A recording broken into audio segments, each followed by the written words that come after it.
Ladies, gentlemen, distinguished guests, if I can ask you, please, you pray silence for the gorgeous and delightful Layla Stephen. Woo, woo, woo. Good evening, everybody. I just wanted a quick thank you to everybody that's made it here today. Whether you're local, whether you're from the Midlands, like Kat over there, woo! Big cheer for Kat. Patient. Kat's been a patient up in Birmingham, and she basically is part of the Planet's family. So we reach far and wide at Planet, and so there are also medics in the office, in the room today. Could you all raise your hand, medics, nurses, surgeons? Big round of a cheer, please. And also all the other patients, please can you raise your hand? Liz, Gary, everybody else that's in the room, please raise your hand. All the patients.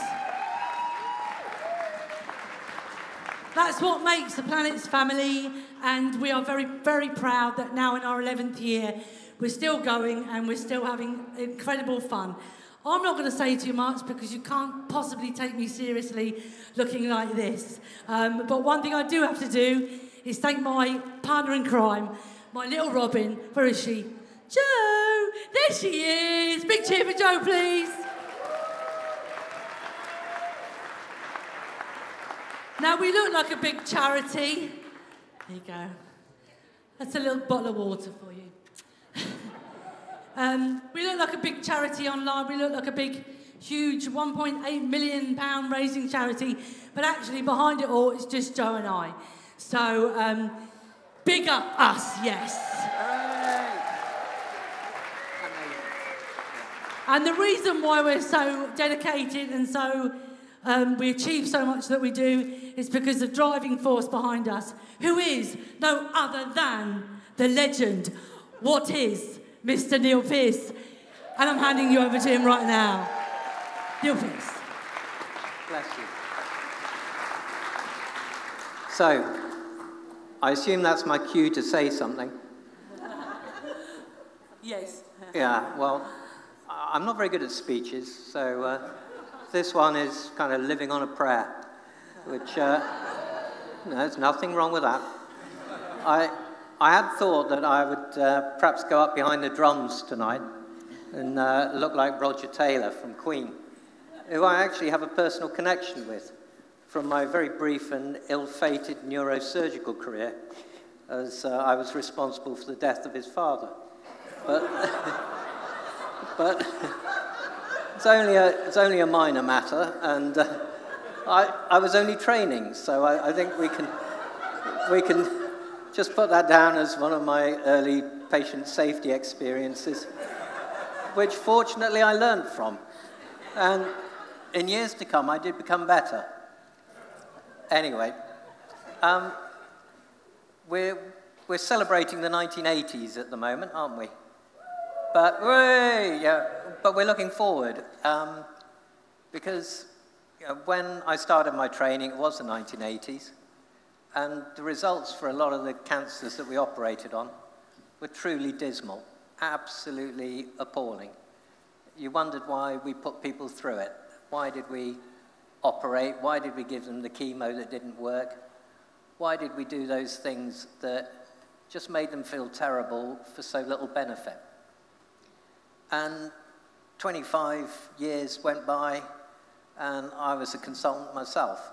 And when we set up Planets in 2010, 2011, we had a vision, and we were working towards trying to make Southampton and the centres that referred into us world-class centres of excellence.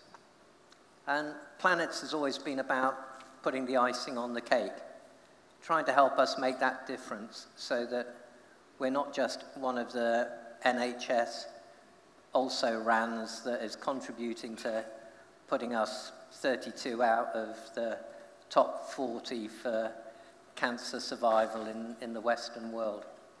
We want to be doing better than that. We want to be offering the best that there is available, not just in the UK, but worldwide. And a lot of the things that we've put our 1.8 million towards have been about introducing cancer treatments that aren't available either anywhere else in the region, the south of England or the UK. And it does make a difference. Every penny that we raise goes towards putting that icing on the cake. And it all adds up, it all makes a difference. And it's just been a ridiculously long journey the last 11 years. But right now we're looking forward to the next decade. And we're saying, what are our plans? Where do we want to be in 2030 or 2035? What are the treatments that we want to be bringing in? What's the research that we want to be behind that actually is going to make a difference? And we're going to be announcing in the next month or two our first 3 years' worth of financial targets. But our plan is to raise £3 million over the next decade. And tonight, I think, thanks to you,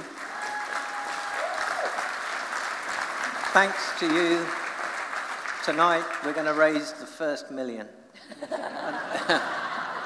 Well, we're going to raise quite a lot. Whatever we raise, we're going to have fun doing it. And that's really been our kind of ethos all the way through. Yes, we want to make a difference, but actually we want to live a bit on the way, and we want to have some fun and make the fundraising fun. So dig deep tonight and let those moths out. Ignore the cost of living crisis. It's pretty much irrelevant to most of you, honestly. Well, well, worst comes to worst, there's always suicide. I mean, no. But it's a way out of bankruptcy. Anyway, it is. Anyway, on that cheery note, let's try and raise some money. Over to Ajar. There you go, Neil, Pearce, Layla and Joe.